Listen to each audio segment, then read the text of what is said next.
The lady with the ruby ring. Long ago, a man's rich wife became deathly ill, so he called for her doctor. By the time the doctor arrived, it appeared that his wife had died.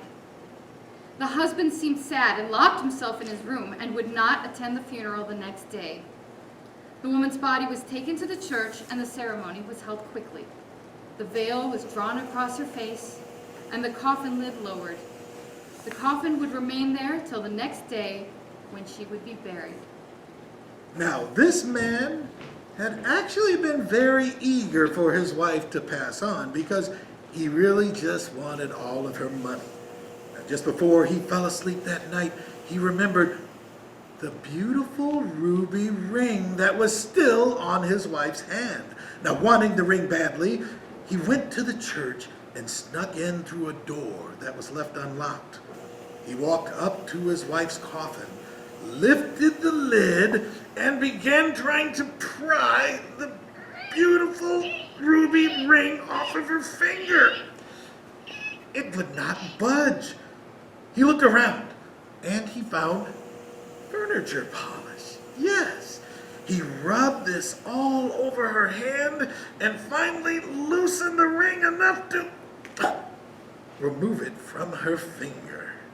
He put the ring on his pinky finger for safekeeping, and he left. And as he left, he quickly pulled the coffin lid back down. He had just walked toward the door when he heard... The husband thought, oh, it must be the wind. He continued his journey back home, but for some reason, he kept hearing creaking noises and cracking twigs.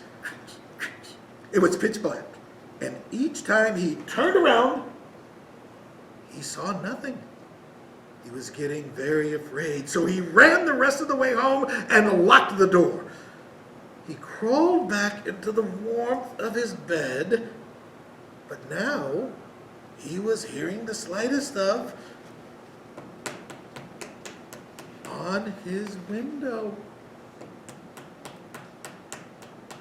And then a large bang! A voice said, Let me in! Let me in! I am so cold and I have lost my ring. The man was so afraid. This must be the ghost of his wife coming to haunt him because he had taken her ring. He decided the only way to get rid of the ghost was to throw the ring out the window. So he quickly opened up the window and he saw her standing there in her fine silk dress. He started to throw the ring out the window, but he was just too greedy. He could not do it. Go away, go away. And then he shut the window with a bang. Then he heard a knocking on the door. Ghost, ghost, why must you torture me so? She replied, I am not dead. I woke up and found myself laying in a coffin. Someone had shut the lid on my hand. So you're not a ghost then? No, but please open up. It's deathly cold out here. The husband opened the door, but he forgot that he had her ruby ring still on his pinky finger. So, you are the one that took my ring, and you must have shut the coffin lid on my hand and left me there. The next day, it was the husband who was left out in the cold.